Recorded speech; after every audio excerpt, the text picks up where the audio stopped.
I have before me here sort of some very general questions about city government. I'm not sure that's exactly the way to frame this, but so people are curious about A, who you're voting for mayor. That's not a fair question. Okay, then I can. Sure, it's fair. Okay, there are people. I mean, I am doing. Okay, so I've had at least 2 people ask me to ask. You can say I won't answer. So I'm gonna partner it with something that is more safe to talk about. How do you feel about growing fruits and nuts? So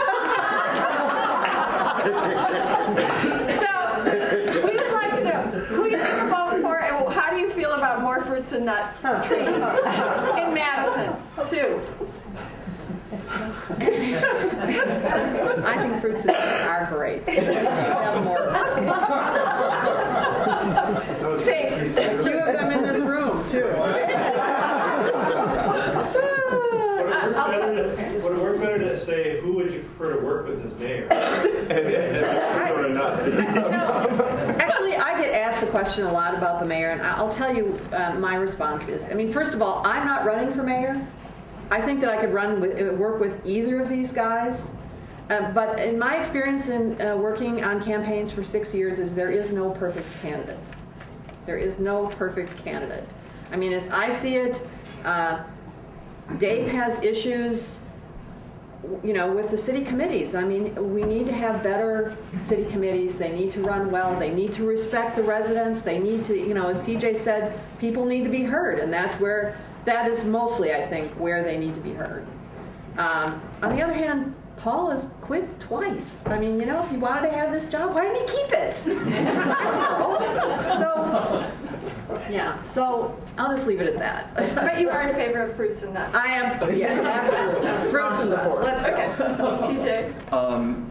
I'm also in favor of Madison Fruits and Nuts proposal, and actually work to help with some of the connections with alders and things to try and get that stuff to go through. I think that the way that was treated by the Parks Commission is a major example of how the autocratic styles in our city government, but actually the Parks Commission and the Parks Department, have really led to dysfunctional things. And those autocratic styles start with the mayor's office, which is why I'm supporting Paul Sogel.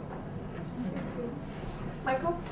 Well, hey, fruits and nuts, anything that helps me lose a little bit of weight. I've been a little fluffy lately, and I got to get a little less fluffy. Well, who I'm going to vote for, I think that's a personal decision that really I haven't made up my mind yet. I haven't heard both their things yet, but that's something that I'd like to keep personal. Just because, I vote for the person, not the party or whatever. And but like I said, fruits and nuts, I'm all for. Thank you, Micah. I, on the other hand, are completely against fruits and nuts. Campaigning 101, distinguish yourself. Every time I walk through Metcalf's grocery, I see an avocado and I just want to spit. But besides that, I would hope for the mayor. I think Mr. Cheslevich is a good guy that's done a very good job, and I think he's had a lot of disappointments. I'd like to see a mayor that came in that was elected that did more of a democratic thing with his staff, as in he took in a lot more ideas. If anyone who comes in takes in a lot more ideas with their staff, make sure it's an approach by committee, and it goes on it from there, which I think the current mayor does, and which I think any of the other candidates can do too. And I'm going to keep my decision on who I'm going to vote for private, but I think we have a lot of good people running for mayor, and I think whatever your choice is, it'll be a good one.